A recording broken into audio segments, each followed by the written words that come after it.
Hi, I'm Bernadette from the School of Renovating. I want to talk about making profit from renovating. So we all know that we need to renovate cost effectively. That's Renovating 101. So you need to be able to manage the budget.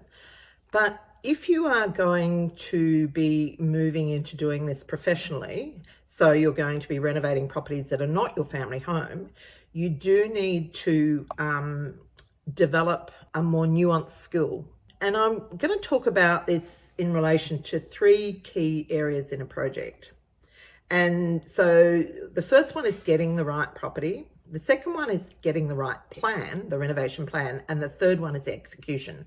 But today I'm going to talk about getting the right property. The key to getting the right property is firstly knowing your market. Now, I know that may seem obvious, but I want to dig a bit deeper.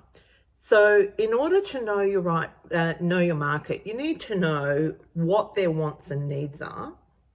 And you need to know more than that, what they're willing to pay for.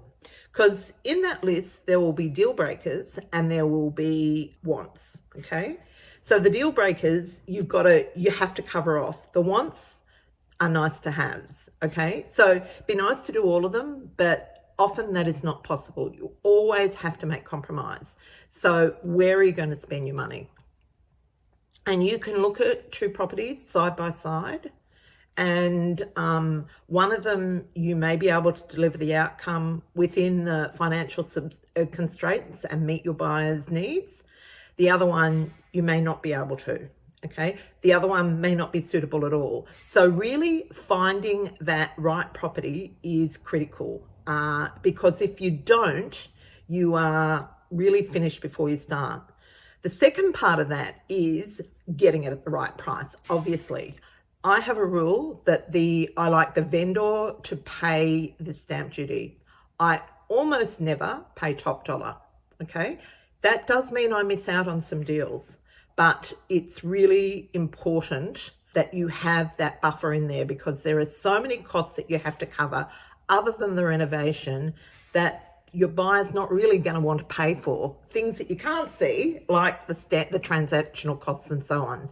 So getting that property at the right price is critical. And the third part to that is having it in a location where you are physically able to execute the project. So I have done projects that have been hundreds of miles away. It's never a happy experience. I'll do it if I have to, but ideally, if you want to lower the barrier to success, have the project be really close to home so you can get to it. Okay, so that's today's session. I'll see you tomorrow when we'll talk about getting the right plan.